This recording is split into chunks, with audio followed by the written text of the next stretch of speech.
Hello everyone, দিশাস রেসিপিতে আপনাদের সবাইকে স্বাগত জানাই। তো পুরানো দিনের হারিয়ে যাওয়া রান্না নিয়ে চলে এসেছি আমার চ্যানেলে। তো এখানে তোমরা অনেকেই আছো যারা চিংড়ি মাছের মাথা খেতে ভালোবাসো না বা চিংড়ি মাছের মাথা ফেলে দাও। তো আমি সেই চিংড়ি মাছের মাথা দিয়েই করতে চলেছি আজকে একটা বড়ার রেসিপি, যেটা বৃষ্টির দিনে বা গরম গরম ডালের সাথে ভাত দিয়ে খেতে কিন্তু অসাধারণ লাগে। তো প্রথমেই আমি এখানে মুসুর ডালটাকে ভিজিয়ে রেখেছিলাম 2 ঘন্টার জন্য। তো তোমরা চাইলে এইখানটায় কিন্তু সারা রাতের জন্য ভিজিয়ে রাখতে পারো। আমার কাছে সময় ছিল না, তাই আমি 2 ঘন্টার জন্যই ভিজিয়ে রেখেছিলাম। তো ডালটা দেখো আমি ভালোভাবে শিলনোড়াতে বেটে নিচ্ছি। তোমরা এখানে শিলনোড়ার পরিবর্তে মিক্সিও ব্যবহার করতে পারো। তো আমার এখানে ডালটা প্রায় বাটা হয়ে গেছে। ডালটা কিন্তু মিহি করে বাটলে হবে না, একটু দানা দানা রাখতে হবে, যাতে ডালটা মুখে পড়লে অত্যন্ত খেতে ভালো লাগে।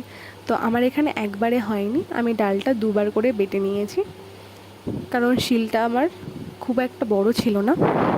তো দেখো এখানে আমার প্রায় বাটা কমপ্লিট। আমি 2বার করে পেছন দিয়ে নিয়েছি, তাহলেই হবে। তো এখানে আমি চিংড়ি মাছটাকেও বেটে নিচ্ছি শিলে। তোমরা এখানে মিক্সিতে বেটে নিও, কারণ শিলনোড়াতে বাটতে আমার প্রায় অনেকক্ষণই টাইম লেগেছে। প্রথমে 3-4বার পেছন দেওয়ার পরেও এটা বাটা কমপ্লিট হয়নি আমার, তাই জন্যে আমি আবারও 2বার করে বেটে নিয়েছি। তোমরা এখানে চিংড়ি মাছের মাথার সাথে আদা বা রসুন বেটে নিতে পারো। আমি এখানে আদা রসুন দিইনি, শুধুমাত্র 2টো কাঁচা লঙ্কা দিয়ে বেটে নিয়েছি, যাতে একটু ঝাল ঝাল হয় আর খেতে খুবই ভালো হয়।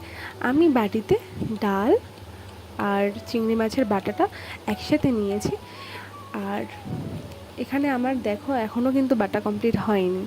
তো আমি লঙ্কাটা দিয়ে ভালোভাবে বাটা প্রায় আমার কমপ্লিট হয়ে গেছে। আমি একসাথে এই বাটিতে তুলে নেব ডাল বাটা আর এই চিংড়ি মাছের মাথা বাটাটা।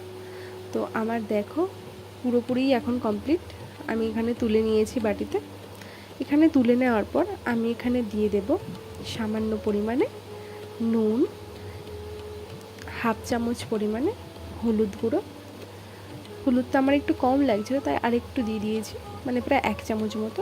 হাফ চামচ পরিমাণে লঙ্কার গুঁড়ো, আর তার সাথে দিয়েছি হাফ চামচ পরিমাণে চিনি গুঁড়ো, আর দিয়েছি বাইন্ডিংয়ের জন্য 3 চামচ বেসন। বেসনটা আমার পরে আবারও লেগেছে, কারণ বাইন্ডিংটা আমার একটু লুজ মনে হচ্ছিলো, তাই আমি আবারও দিয়ে নিয়েছি বেসনটা।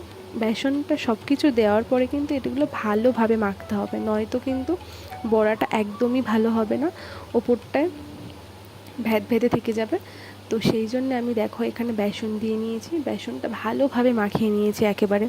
তার সাথে এখানে দিয়ে দিয়েছি আমি কুচো করে রাখা পেঁয়াজ আর কাঁচা লঙ্কা। তোমরা চাইলে এখানে আদা বা রসুন ছোটো ছোটো টুকরো করেও দিতে পারো। আমি এখানে পেঁয়াজ আর লঙ্কাটা দিয়ে শুধু করেছি। এই মিশ্রণটা করবার পর আমি কিন্তু 1 ঘন্টা রেস্টে দিয়ে নিয়েছিলাম। তারপরে এখানে আমি দেখো একটা ছোট কড়াই বসিয়ে নিয়েছি গ্যাসে, দিয়ে আমি দিয়ে দিয়েছি এখানে 100 গ্রাম পরিমাণে সাদা তেল।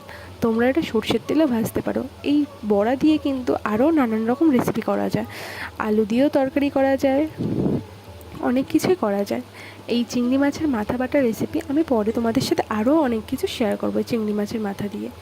তো আমি দেখো তেলটা আমার প্রায় গরম হয়ে গেছে, আমি দিয়ে নিয়েছি। তো তোমরা কিন্তু মিডিয়াম টু লো ফ্লেমেই ভাজবে, নয়তো কিন্তু ওপর থেকে কুড়মুড়ে হয়ে গেলে ভিতর থেকে যাবে কাঁচা, আর কিন্তু খেতে কিন্তু একদমই ভালো লাগবে না। তো একদম দেখো এক সাইডটা গোল্ডেন ব্রাউন হয়ে গেলে আমি আর এক সাইডটাও ভালোভাবে ভেজে এখানে তুলে নিয়েছি। আমার এটা ভাজতে টাইম লেগেছিলো প্রায় 4 থেকে 5 মিনিট। তো তোমরা এটা উনুনেরও করতে পারো। আজকে এই রেসিপিটাই তোমাদের সাথে শেয়ার করলাম। ভালো লাগলে কিন্তু অবশ্যই লাইক, কমেন্ট, শেয়ার করে দিও, আর আমার চ্যানেলটাকে সাবস্ক্রাইব করতে